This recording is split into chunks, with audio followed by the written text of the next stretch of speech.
20 साल पहले गाड़ी हाईवे पर सरपट दौड़ रही थी। सूरज अपने 5 साल के बेटे कबीर के साथ सफर का मजा ले रहा था। अचानक एक झटके के साथ उसकी कार दूसरी कार से टकराई। मामूली सी टक्कर थी, लेकिन उस दूसरी कार के मालिक वरुण का गुस्सा आसमान छू रहा था। वरुण अपनी कार से बाहर आया, उसका दिल दौड़ और उसकी आंखों में भरी आग। ये सब देखकर कोई भी घबरा जाता। सूरज अपनी कार से बाहर आया, उसने हाथ जोड़े और शांति से बोला, भाई जो भी नुकसान हुआ है मैं भर दूंगा। लेकिन वरुण ने उसकी एक न सुनी। उसने सूरज को पीटना शुरू कर दिया। सूरज ने पलटकर हाथ तक नहीं उठाया। वह बस इतना ही कह रहा था, बच्चों के सामने ये सब मत करो। वरुण की कार में बैठी उसकी पत्नी शीतल और बच्चे ध्रुव और रश्मि यह सब देखकर हंस रहे थे। दूसरी तरफ कबीर अपनी कार की खिड़की से सब देख रहा था। उसके दिल में एक लावा सा धुआं उठ रहा था। वह अपने पिता को पीटते देख रहा था और कुछ नहीं कर पा रहा था। जब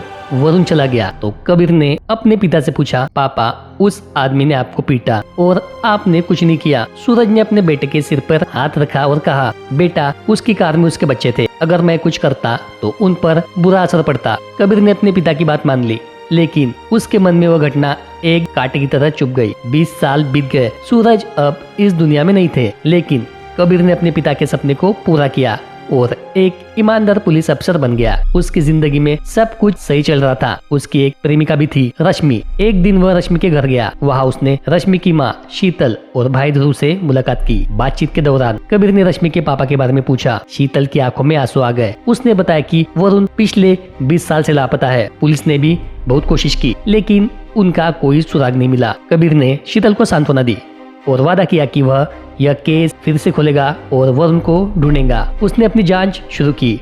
अपनी जांच के दौरान कबीर को कई लोगों पर शक हुआ। उसे यह भी पता चला कि और 20 साल पहले जिस वरुण को वह ढूंढ रहा है, उसी ने उसके पिता सूरज को चौराहे पर पीटा था। हालांकि कबीर ने इस बात को किनारे रखा और अपनी जांच जारी रखी। उसने रश्मि और उसके परिवार को इस बारे में कुछ भी नहीं बताया। कबीर ने हर संभव कोशिश की, लेकिन उसे कोई भी सुराग नहीं मिला। एक दिन वह फिर से रश्मि के घर गया। शीतल ने निराशा से पूछा, क्या कुछ पता चला? कबीर ने उदास होकर जवाब दिया, मुझे कुछ भी पता नहीं चला। शायद उन्होंने आत्महत्या कर ली होंगी, पर इतने साल के रिकॉर्ड्स चेक करने के बाद ऐसी कोई सिमिलर बॉडी भी नहीं मिली। इतना बोलकर कबीर निकल जाता है। कबीर वहाँ से लौट रहा था, तभी उसकी नजर एक अजीब से बूढ़े आदमी पर पड़ी। उसकी गर्दन मुड़ी हुई थी। उसका चेहरा लकवे के कारण विकृत हो गया था और वह एक भिखारी जैसा लग रहा था। शीतल ने कबीर से कहा, ये एक भिखारी है, इसी इलाके में घूमता रहता है। कबीर ने उसकी बात सुनी और आगे बढ़ गया, लेकिन उस भिखारी का चेहरा उसके दिमाग से निकल नहीं रहा था। उसे लगा कि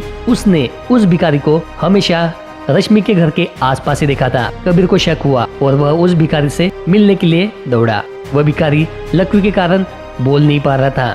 कबीर ने उससे पूछा, आप कौन है? वह भिखारी कबीर को एक पुरानी और बंद पड़ी हुई झोपड़ी में ले गया। कबीर ने पहचान लिया कि यह उसके पापा की झोपड़ी थी, जहाँ वे कभी कभी आते थे। भिखारी ने उसे अंदर बुलाया और एक पुरानी चिट्ठी दिखाई। चिट्ठी पर उसके पापा सूरज की लिखावट थी। कबीर ने चिट्ठी पढ़ना शुरू किया। चिट्ठी के शुरुआत में लिखा था, ये चिट्ठी जो कोई पढ़ रहा होगा उसने वरुण को ढूंढ लिया है। यह भिखारी कोई और नहीं बल्कि रश्मि और ध्रुव का पिता वरुण है। जिस दिन इसने मुझे सबके सामने पीटा था, उसका मुझ पर कुछ असर नहीं हुआ और मेरा बेटा कार में बैठा सहमी आंखों से अपने बाप को पीटते हुए देख रहा था और उस अपमान को मैंने अपने दिल में छुपा लिया था। लोगों ने मुझे कमजोर समझा, लेकिन वे यह नहीं जानते थे कि मैंने उस दिन अपनी ताकत बचा ली थी। मैंने इस पर नजर रखनी शुरू की। कुछ दिनों बाद मैंने इसे एक इंजेक्शन दिया, जिससे ये कुछ देर के लिए बेहोश हो गया। इसके बाद मैं इसे अपनी इस झोपड़ी में ले आया। डॉक्टर होने की वजह से मैं जानता था कि एक ऐसी दवा है जो धीरे धीरे इंसान को अंदर से खत्म कर देती है। मैंने इसे वह दवा दी और इसे यहाँ बंद रखा। कुछ दिनों बाद इस दवा का असर दिखाना शुरू हो गया। उसका चेहरा बदल गया, उसकी गर्दन मुड़ गई और यह लकवे का शिकार हो गया। अब यह बोल भी नहीं सकता था। इसकी हालत ऐसी हो गई कि कोई इसे पहचान नहीं सकता। यह हर दिन अपमान को याद करेगा जो इसने मुझे दिया था। यह पूरी जिंदगी एक भिखारी की तरह भटकेगा और हर पल उस गलती को कोसेगा। मैंने इसे मार कर नहीं बल्कि जिंदा छोड़कर इसका बदला लिया। कबीर ने चिट्ठी पूरी पढ़ी और उसकी आंखों में आंसू आ गए। उसने देखा कि वह भिखारी वरुण भी रो रहा था। कबीर ने वो चिट्ठी ली और शीतल को दे दी। शीतल ने वो चिट्ठी पढ़ी और सिसक सिसक कर रोने लगी। दूर से वरुण यह सब दिख रहा था, उसकी आंखों में भी आंसू थे।